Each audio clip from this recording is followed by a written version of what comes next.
ಸದ್ಗುರು ಸಾಯಿನಾಥಾಯ ನಮಃ. ಸಾಯಿ ಸಚ್ಚರಿತೆಯ 15ನೇ ಅಧ್ಯಾಯ. ನಾರದೀಯ ಕೀರ್ತನೆ, ಚೋಳ್ಕರರ ಸಕ್ಕರೆ ಇಲ್ಲದ ಚಹಾ, 2 ಹಲ್ಲಿಗಳು. ಈ ಹಿಂದೆ 6ನೇ ಅಧ್ಯಾಯದಲ್ಲಿ ಶಿರಡಿಯಲ್ಲಿ ಶ್ರೀರಾಮನವಮಿ ಸಮಾರಂಭ ಹೇಗೆ ನಡೆಯುತ್ತಿತ್ತು, ಮೊದಮೊದಲು ಹರಿಕಥಾ ಸಮಾರಂಭಕ್ಕೆ ಹರಿದಾಸರನ್ನೊದಗಿಸುವುದೆಷ್ಟು ಕಷ್ಟವಿತ್ತು, ಬಾಬಾರವರು ದಾಸಗುಣರವರಿಗೆ ಈ ಕಾರ್ಯವನ್ನು ವಹಿಸಿದ ಬಗೆ ಮುಂತಾದವುಗಳನ್ನು ವಿವರಿಸಿದ್ದೇನಷ್ಟೇ. ಈಗ ದಾಸಗುಣ ಅವರು ಹೇಗೆ ಹರಿಕತೆ ಮಾಡುತ್ತಿದ್ದರು ಎಂಬುದನ್ನು ನೋಡೋಣ. ನಾರದೀಯ ಕೀರ್ತನೆ. ಸಾಮಾನ್ಯವಾಗಿ ನಮ್ಮ ಹರಿದಾಸರು ಕೀರ್ತನೆ ಮಾಡುವಾಗ ಮೈತುಂಬ ಸೊಗಸಾದ ಉಡುಪುಗಳನ್ನು ಹಾಕಿಕೊಳ್ಳುತ್ತಾರಲ್ಲವೇ. ನಿಲುವಂಗಿ ಹಾಕಿಕೊಂಡು ಜರಿ ಶಲ್ಯವನ್ನು ಹೊದ್ದುಕೊಂಡು ಜರಿಪೇಟವನ್ನು ಸುತ್ತಿಕೊಂಡು ಸಭೆಯ ಮುಂದೆ ಗೋಚರವಾಗುತ್ತಾರೆ.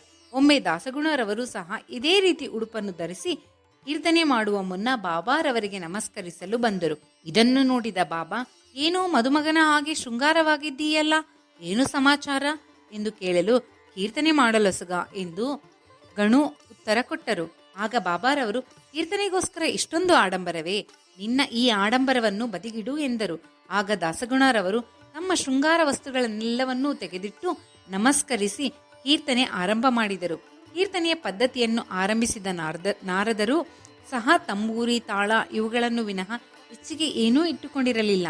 ಕೇವಲ ತಂಬೂರಿಯನ್ನು ನುಡಿಸುತ್ತಾ ಪರಮಾತ್ಮನ ವೈಭವವನ್ನು ಕೊಂಡಾಡುತ್ತಾ ತ್ರಿಲೋಕಗಳಲ್ಲಿ ನಾರದರು ಸಂಚರಿಸುತ್ತಿದ್ದರು. ಚೋಳಕರರ ಸಕ್ಕರೆ ಇಲ್ಲದ ಚಹಾ. ಬಾಬಾರವರ ಹೆಸರು ಮೊದಲು ಪುಣೆ ಮತ್ತು ಅಹಮದನಗರ ಜಿಲ್ಲೆಗಳಲ್ಲಿ ಮಾತ್ರ ವ್ಯಾಪಿಸಿತ್ತು. ನಾನಾ ಸಾಹೇಬರ ಮೌಖಿಕ ಪ್ರಚಾರದಿಂದಲೂ ದಾಸಗುಣ ಅವರ ಕೀರ್ತನೆಯಿಂದಲೂ ಬಾಬಾರವರ ಕೀರ್ತಿ ದೇಶದ ಮೂಲೆ ಮೂಲೆಗಳಲ್ಲಿಯೂ ಸಹ ವ್ಯಾಪಿಸಿತು. ಮುಖ್ಯವಾಗಿ ಹೇಳುವುದಾದರೆ ಬಾಬಾರವರ ಕೀರ್ತಿಗೆ ಕಾರಣರು ದಾಸಗುಣರವರು. ಕೀರ್ತನ ಶ್ರವಣಕ್ಕೆ ಸೇರುವ ಜನರಲ್ಲಿ ವಿವಿಧವಾದ ಅಭಿರುಚಿಯುಳ್ಳವರಿರುತ್ತಾರೆ.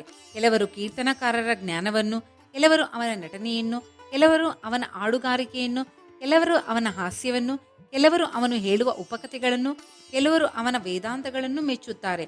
ಆದರೆ ಕೀರ್ತನೆಯನ್ನು ಕೇಳಿ ಭಕ್ತಿಯನ್ನು ಸಾಧಿಸುವವರು ಬಹಳ ವಿರಳ. ಆದರೆ ದಾಸಗುಣರವರ ಕೀರ್ತನೆ ಸಭಿಕರ ಮೇಲೆ ವಿದ್ಯುತ್ ತರಂಗದಂತೆ ಪರಿಣಾಮ ಮಾಡುತ್ತಿತ್ತು. ಇದನ್ನು ಸಮರ್ಥಿಸುವ ಒಂದು ಉದಾಹರಣೆಯನ್ನು ಇಲ್ಲಿ ಕೊಟ್ಟಿರುತ್ತೇನೆ. ಠಾಣಾದ ಕೌಪಿನೇಶ್ವರ ದೇವಾಲಯದಲ್ಲಿ ದಾಸಗುಣ ಒಮ್ಮೆ ಬಾಬಾರವರ ಕೀರ್ತನೆಯನ್ನು ಕೊಂಡಾಡುತ್ತಾ ಹರಿಕತೆ ಮಾಡುತ್ತಿದ್ದರು. ಅಲ್ಲಿ ನೆರೆದಿದ್ದ ಸಭಿಕರಲ್ಲಿ ಸಿವಿಲ್ ನ್ಯಾಯಾಲಯದಲ್ಲಿ ಕೆಲಸ ಮಾಡುತ್ತಿದ್ದ ಬಡವರಾದ ಚೋಳ್ಕರವರು ಒಬ್ಬರು ದಾಸಗುಣರವರ ಹರಿಕಥಾ ಶ್ರವಣ ಮಾಡಿದಾಗ ಅವರ ಮನಸ್ಸು ಕರಗಿತು. ಆ ಕ್ಷಣವೇ ತಮ್ಮ ಮನಸ್ಸಿನಲ್ಲಿ ಸಾಯಿಬಾಬಾರವರಿಗೆ ವಂದಿಸುತ್ತಾ, ಬಾಬಾ, ನಾನು ಸಂಸಾರ ನಿರ್ವಹಣೆಯನ್ನು ಹೋರಲಾಗದಿರುವ ಕಡುಬಡವ. ನಿಮ್ಮ ದಯೆಯಿಂದ ಈ ಸಾರಿ ನನಗೆ ಆಕೆಯ ಪರೀಕ್ಷೆಯಲ್ಲಿ ತೇರ್ಗಡೆಯಾಗಿ ಕಾಯಂ ಕೆಲಸ ದೊರೆತರೆ ಶಿರಡಿಗೆ ಬಂದು ನಿಮಗೆ ನಮಸ್ಕರಿಸಿ ನಿಮ್ಮ ಹೆಸರಿನಲ್ಲಿ ನಾನು ಕಲ್ಲು ಸಕ್ಕರೆ ಹಂಚುತ್ತೇನೆ ಎಂದು ಬೇಡಿಕೊಂಡರು. ಚೋಳ್ಕರವರ ಅದೃಷ್ಟವೋ ಎಂಬುವಂತೆ ಅವರು ಪರೀಕ್ಷೆಯಲ್ಲಿ ತೇರ್ಗಡೆಯಾದರು. ಕಾಯಂ ಕೆಲಸ ಸಿಕ್ಕಿತು. ಆಗ ಅವರು ಹರಕೆಯನ್ನು ಪೂರೈಸುವುದೊಂದೇ ಉಳಿಯಿತು. ಚೋಳ್ಕರವರು ಮೊದಲೇ ಹೇಳಿದಂತೆ ಕಡು ಬಡವರಾದ್ದರಿಂದ, ಸಂಸಾರ ಭಾರವಿದ್ದುದರಿಂದ ಶಿರಡಿಗೆ ಹೋಗಲು ಬೇಕಾದ ಹಣದ ಕೊರತೆ ಇದ್ದಿತು. ಆದರೂ ತಮ್ಮ ಖರ್ಚನ್ನು ಹೇಗಾದರೂ ಕಡಿಮೆ ಶಿರಡಿಗೆ ಹೋಗಲು ಹಣ ಉಳಿತಾಯ ಮಾಡಬೇಕೆಂದು ನಿರ್ಧರಿಸಿ, ಇಂದಿನಿಂದ ನನ್ನ ಆಹಾರ ಅಥವಾ ಚಹದಲ್ಲಿ ಸಕ್ಕರೆ ಉಪಯೋಗಿಸದೆ ಹಣವನ್ನು ಉಳಿಸುತ್ತೇನೆ ಎಂದು ದೃಢ ಸಂಕಲ್ಪ ಮಾಡಿದರು. ಈ ರೀತಿ ಹಣವನ್ನು ಕೂಡಿಸಿ ಕೆಲವು ದಿನಗಳ ನಂತರ ಶಿರಡಿಗೆ ಬಂದು ಹರಕೆಯನ್ನು ಪೂರೈಸಿ, ನನ್ನ ಆಶೆಯು ಇಂದು ನೆರವೇರಲ್ಪಟ್ಟಿತು ಎಂದು ಹೇಳಿಕೊಂಡು ಬಾಬಾರವರ ದಿವ್ಯ ಚರಣಾರವಿಂದಗಳಿಗೆ ನಮ್ರತೆಯಿಂದ ನೆಗೆದರು. ಆಗ ಜೋಗ ಅವರ ಸಹ ಚೋಳ್ಕರರೊಡನೆ ಇದ್ದರು. ಆಗ ಬಾಬಾರವರು ಜೋಗಾರವರನ್ನುದ್ದೇಶಿಸಿ, ಈ ದಿನ ನಿನ್ನ ಅತಿಥಿಗೆ ಚಹದಲ್ಲಿ ಹೆಚ್ಚಾಗಿ ಸಕ್ಕರೆ ಹಾಕಿಕೊಡು ಎಂದರು. ಇದನ್ನು ಕೇಳಿದ ಚೋಳ್ಕರವರಿಗೆ ಅಮಿತಾನಂದವಾಯಿತು. ಕಣ್ಣುಗಳಲ್ಲಿ ಆನಂದ ಬಾಷ್ಪ ಉಕ್ಕಿತು. ಕೂಡಲೇ ಪುನಃ ಬಾಬಾರವರಿಗೆ ನಮಸ್ಕರಿಸಿದರು. ಬಾಬಾರವರು ತಮ್ಮ ಮಾತಿನಿಂದ ಚೋಳ್ಕರರ ಅವರಿಗೆ ನಿಶ್ಚಲ ಭಕ್ತಿಯುಂಟಾಗುವಂತೆ ಮಾಡಿದರು. ತಮ್ಮ ಮಾತಿನಿಂದ ಹರಕೆಯಂತೆ ತಮಗೆ ಕಲ್ಲು ಸಕ್ಕರೆ ಸಂದಿದೆ ಮತ್ತು ಚೋಳ್ಕರರು ಆಹಾರದಲ್ಲಿ ಸಕ್ಕರೆ ಉಪಯೋಗಿಸದೇ ಇದ್ದುದು ಸಹ ತಮಗೆ ತಿಳಿದಿದೆ ಎಂಬುದನ್ನು ಬಾಬಾ ಸೂಚಿಸಿದರು. ಬಾಬಾರವರು ಯಾವಾಗಲೂ ತಮ್ಮ ಭಕ್ತರಿಗೆ ಭಕ್ತಿಯಿಂದ, ನೀವು ನನ್ನ ಮುಂದೆ ಕೈಚಾಚಿದರೆ ನಾನು ಕೂಡಲೇ ನಿಮ್ಮ ಬಳಿ ಹಗಲು ರಾತ್ರಿ ಇರುತ್ತೇನೆ. ನಾನು ಮಸೀದಿಯಲ್ಲಿ ಕುಳಿತಿದ್ದರೂ ಸಹ ನೀವು ಎಲ್ಲಿಯೇ ಇರಿ, ಏನೇ ಮಾಡುತ್ತೀರಿ, ಅದೆಲ್ಲವೂ ನನಗೆ ತಿಳಿದಿರುತ್ತದೆ. ನಿಮ್ಮ ಹೃದಯ ಕಮಲಗಳಲ್ಲಿ ನಾನು ಸದಾ ವಾಸವಾಗಿರುತ್ತೇನೆ. ನನ್ನ ಹೃದಯದಲ್ಲಿ ನೀವು ವಾಸವಾಗಿರುತ್ತೀರಿ.